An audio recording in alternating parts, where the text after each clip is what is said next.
बेशकीमती ज्ञान की सूत्र। ढोलकपुर नाम के एक गांव में एक युवक और उसके बूढ़ा माता पिता रहते थे।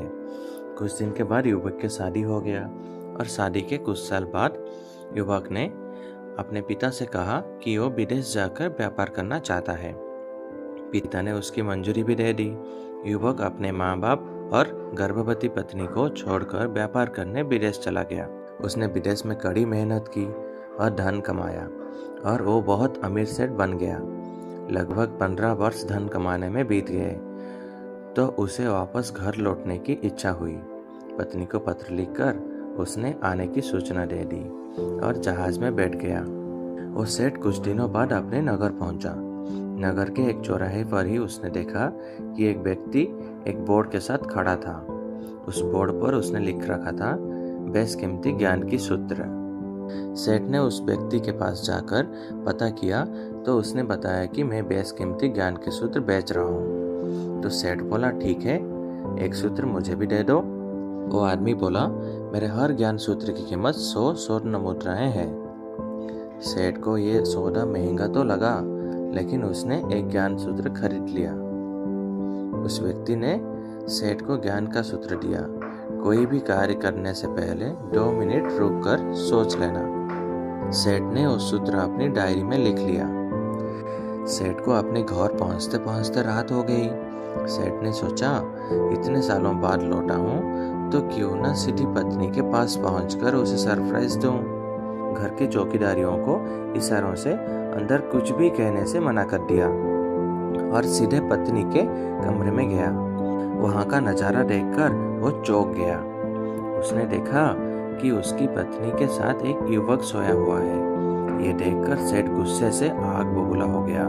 वो सोचने लगा कि परदेश में मैं उसकी चिंता करता था और ये यहाँ अन्य पुरुष के साथ सो रही है। आज मैं इन दोनों को जिंदा नहीं छोड़ूंगा। वो गुस्से से अपनी तलवार निकालकर दोनों पर वार करने ही जा रहा था।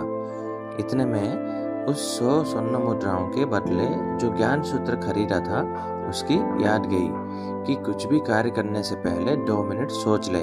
वो 2 मिनट सोचने के लिए रुका। उसने तलवार वापस पीछे हटाई, लेकिन वो किसी बर्तन से टकरा गई। बर्तन के गिरने के आवाज से पत्नी की नींद खुल गई। आंख खुलते ही उसने अपने सामने अपने पति को देखा तो वो बहुत खुश हो गई और बोली, आपके बिना जीवन सुना सुना था। इंतजार में इतने वर्ष कैसे निकले ये मैं ही जानती हूँ। पत्नी ने इतना बोलकर पास सोए हुए युवक को उठाते हुए बोली, बेटा उठ जा, तेरे पिताजी आए हैं। युवक उठकर जैसे ही पिता को प्रणाम करने झुका तो माथे की पगड़ी सेठ के पैरों में गिर गई। उसके लंबे लंबे बाल बिखर गए।